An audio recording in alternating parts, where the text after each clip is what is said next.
Vida.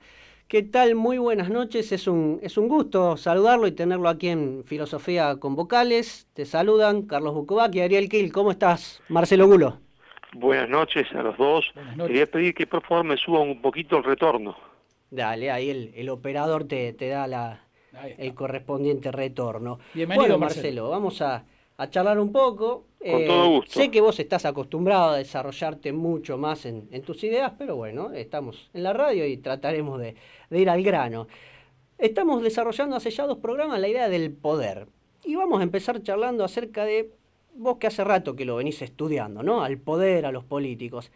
¿Entiende para vos, Marcelo, la gente en general y los políticos en particular de qué se trata el poder? ¿Qué pensás sobre eso? No, no lo entienden para nada porque la mayoría de los políticos argentinos confunden llegar al gobierno con llegar al poder. Y Ujú. llegar al gobierno es una partecita, pero no es llegar al poder. Y entonces, cuando se encuentran en la presidencia de la nación, se quedan como un poco mudos, digamos, ¿no? Políticamente mudos. Eso, por ejemplo, le pasó a Alfonsín, ¿no? Que creyó que llegar al gobierno, ganando unas elecciones, es llegar al poder, ¿no? Y hay factores de poder que no tienen que ver con que uno sea presidente de la República, diputado, intendente o concejal, ¿no? Claro, o sea, es una cosa muchísimo más compleja. Y claro, porque la Argentina está dentro también de un mundo que es un mundo de poder. Las naciones no son iguales unas a otras porque unas tienen más poder que otras. Y las que tienen más poder tienden a imponerle su voluntad a las que menos poder tienen. Y ese es el juego de la política internacional. No es que existan malvados, ni teoría del complot, ni nada que se le parezca. Es que las naciones que tienen poder tienden a imponerle su poder a los otros, a las otras, porque el poder es un juego de suma cero. Y entonces nadie quiere que se igualen en poder, porque si no, no pueden seguir mandando. Y la gran clave del poder en la arena internacional, desde 1750 en adelante, ha sido la industrialización. Ahora la industrialización tecnologizante. Y por eso la gran lucha de la Argentina, cuando ha tenido conciencia, es por industrializarse, por adquirir poder. Porque sin poder no hay soberanía y sin poder no hay industria y sin industria no hay trabajo y sin trabajo no hay justicia social. Que casualmente hace 2 días nomás que fue el día de la industria Claro, argentina. ¿Se claro, puede decir claro. entonces, Marcelo, que hay una gran cuota de ingenuidad de parte de quienes están en la rosca política argentina? Yo no diría ingenuidad, porque son muy astutos para la política táctica y muy innotos para la política estratégica. Ajá. Lo que hay es falta de formación política, falta de conocimiento de la historia, Ujú. del haberse preparado, porque el sistema político argentino, ¿no es cierto?, es un sistema por el cual el pensamiento profundo, el pensamiento estratégico, estorba, ¿no? Porque uno quiere ser concejal, quiere tener resultados hoy, acá y ahora, y después intendente, resultado acá, hoy y ahora, y nadie quiere pensar en el largo plazo. ¿Quién en Argentina, qué político en Argentina quiere comenzar la construcción de una represa hidroeléctrica? Nadie. ¿Por Mm. qué? Porque la comienza uno y se inaugura dentro de 20 años.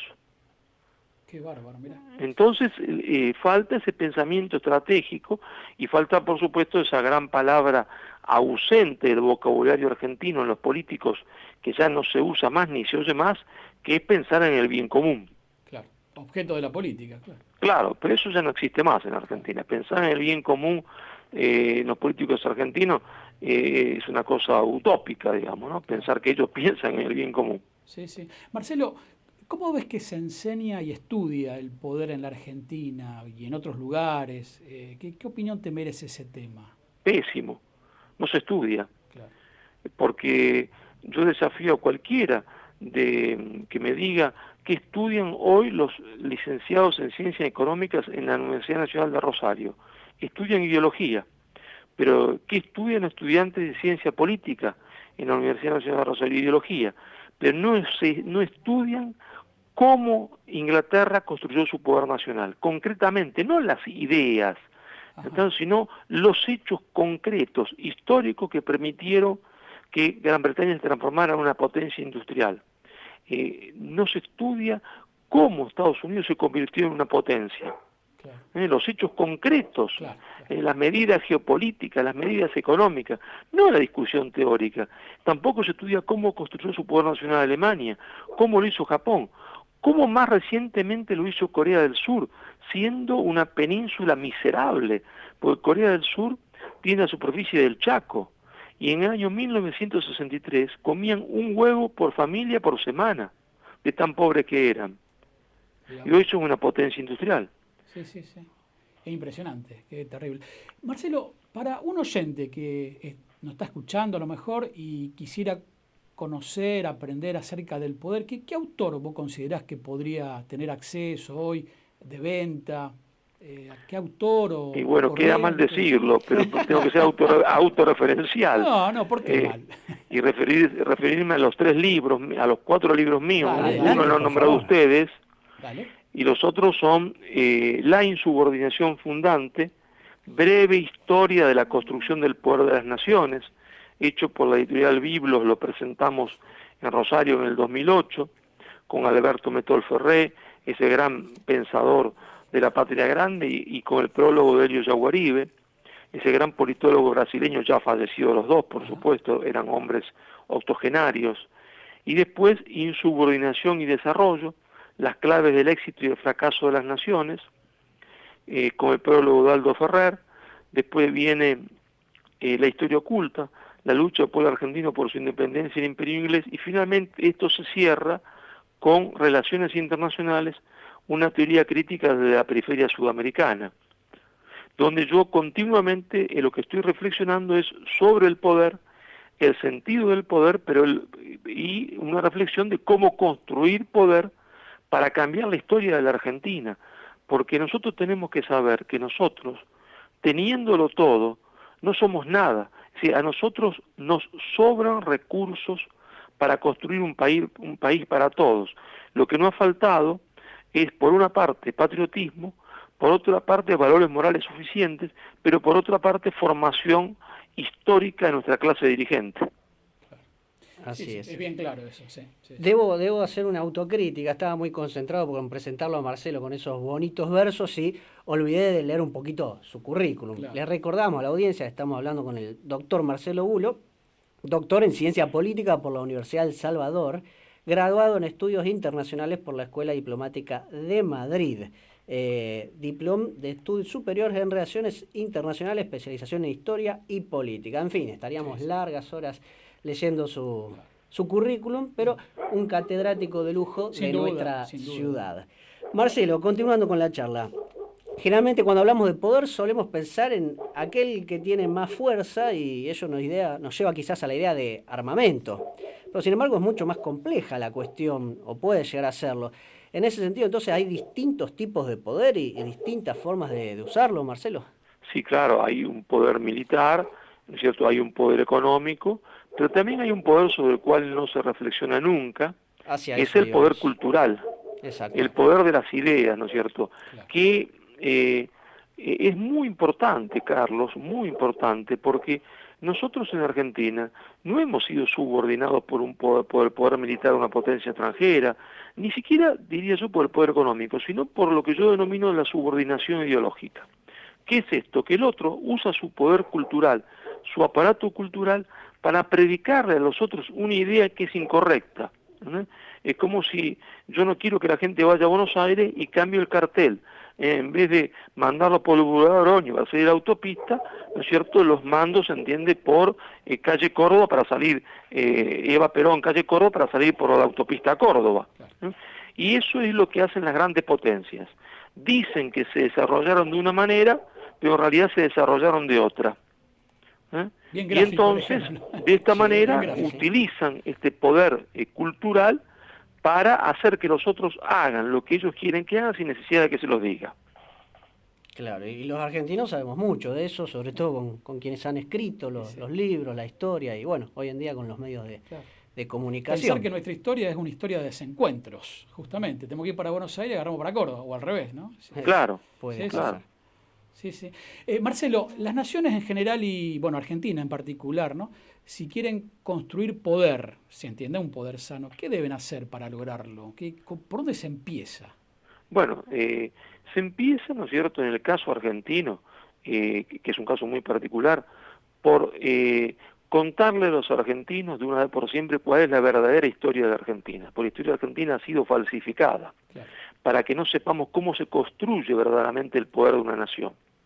Y entonces en la historia argentina, lo que intentaron construir poder para la nación, porque sin poder, repito, no hay soberanía ni independencia, y sin independencia no hay justicia social, los que intentaron construir poder como Gervasio García de Artigas, como Manuel Dorrego, como Juan Manuel de Rosas, fueron satanizados en la historia argentina y puestos, se entiende, en la categoría de villanos, de tiranos, como le pasó a Juan Manuel de Rosas, y aquellos que traicionaban a la Argentina, enfrentándolos y aliándose a fuerza extranjera, terminaron siendo como catalogados como héroes.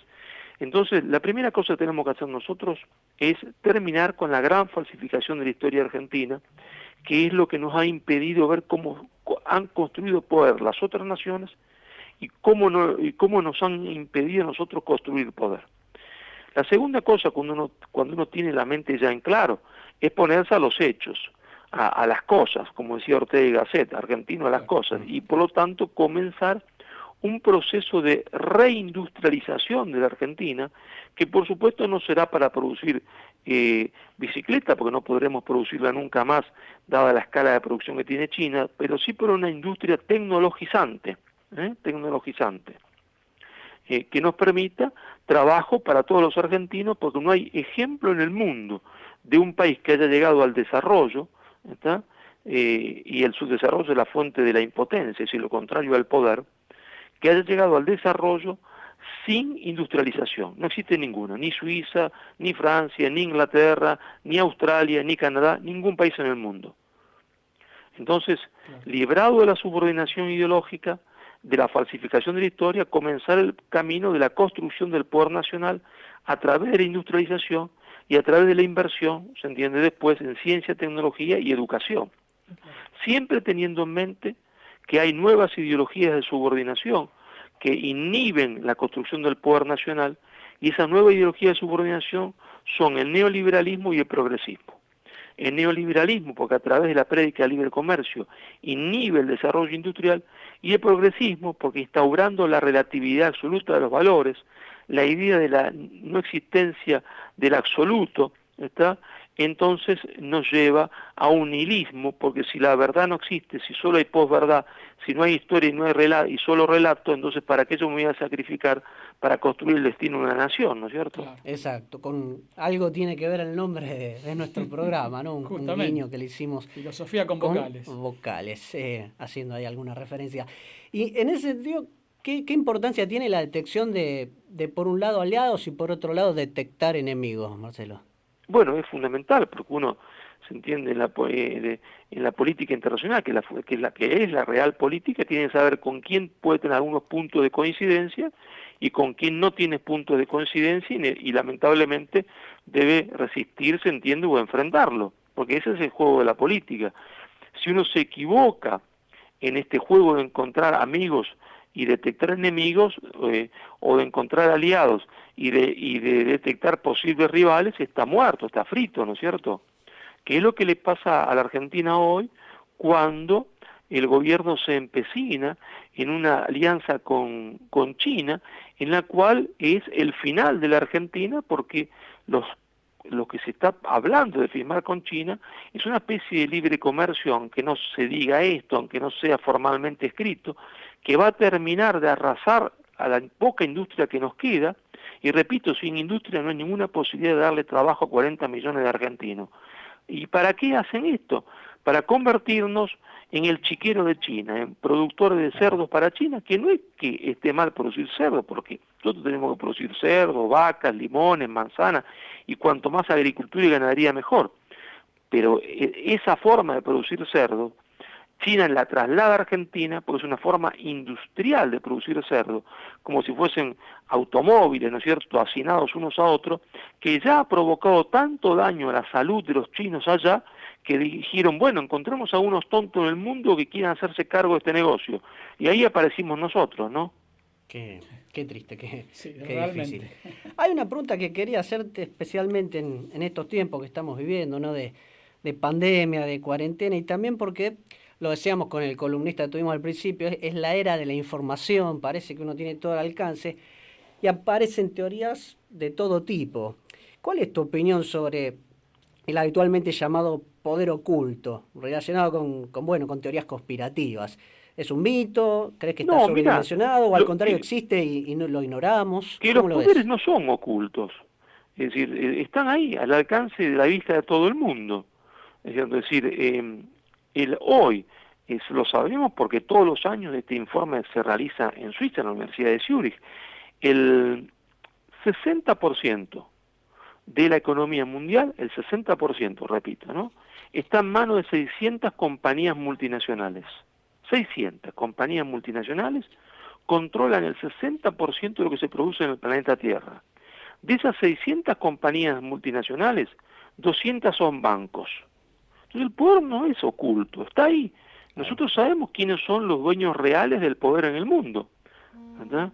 Son estas grandes compañías, estas 600 compañías multinacionales y estos 200 bancos, que tienen sus fundaciones con nombre y apellido, y que con estas fundaciones anotan en sus libros, porque sus libros contables, porque lo hacen todos los países de forma legal, y con ese dinero financian, ¿no es cierto?, en Argentina, fundaciones progresistas que inhiben en la construcción del poder nacional y fundaciones neoliberales. Es decir, que no está oculto, está por demás de claro cómo se juega el poder mundial y quiénes son los que detentan el poder mundial, ¿está? Lo que pasa es que a la mayoría de los medios de comunicación no le interesa decirlo, pero no está oculto, está a la luz de todo el mundo que quisiese, con un pequeñito esfuerzo, está de entrar a internet y buscar, está ahí.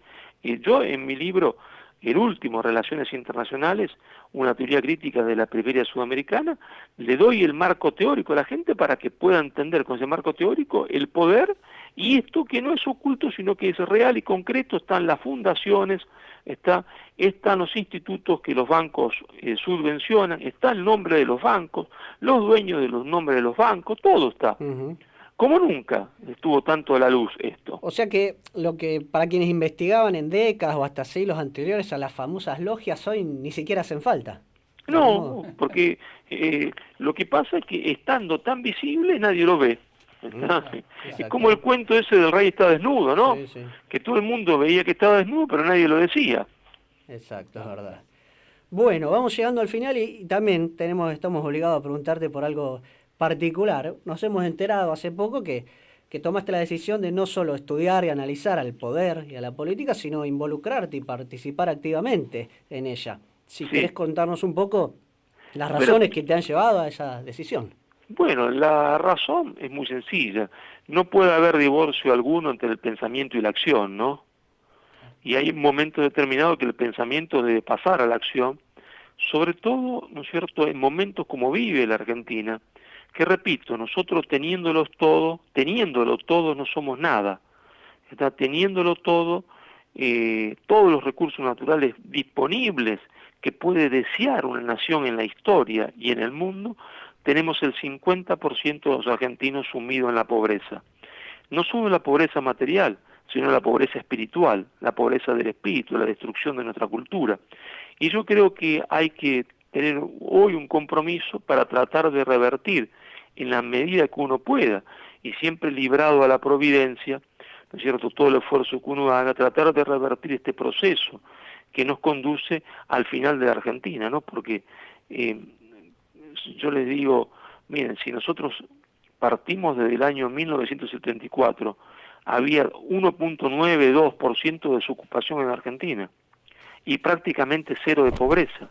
Y hoy estamos en 50%, 45, 35, como quiera, ya 35 es un montón, 30 es una barbaridad de pobreza, donde el salario mínimo de una persona de 45.000 pesos, 49.000 pesos, apenas puede cubrir la canasta familiar. Pero más le temo a la pobreza espiritual que a la pobreza material, porque de la pobreza material podemos salir, de la pobreza espiritual una vez que se cae es difícil de salir. Y nosotros estamos siendo sumergidos en las dos pobrezas, la pobreza material y la pobreza espiritual en un proceso de degradación económica, política y cultural y moral ahora. Y yo creo que es hora de revertir este proceso, ¿no? Bueno. Intentar revertirlo humildemente en la medida en que uno pueda poner un granito de arena, ¿está? Sí, para sí. esto, porque quiero morirme tranquilo, quiero irme a dormir tranquilo, ¿no? Claro. Sabiendo que hice todo lo que pude. Si después eso fue nada, si después eso fue un pequeño grano de arena, una gota de agua en el desierto, bueno, eso estará en manos de Dios, no mía. Bienvenido entonces, estaremos atentos, así como se lo hemos dicho también, en estos ya casi 3 meses que llevamos, le hemos hecho también una entrevista a otro político actual, defensor de la vida, y por más que sean de distintos sectores y demás, siempre es bienvenida la gente que decide involucrarse, como el caso de Marcelo, que lo conocemos y sabemos los valores que Y representa. recomendamos a la audiencia su bibliografía también, que es muy clara, muy llana y muy profunda a la vez. Muchas gracias, Marcelo, por este No, tiempo. gracias a ustedes por permitirme comunicarme. Claro. Bueno, te mandamos un gran abrazo y ha sido un gusto tenerte en nuestro Un programa. fuerte abrazo para ustedes dos y siempre a disposición. Muchísimas Hasta gracias. pronto. Gracias, hasta luego. Gracias.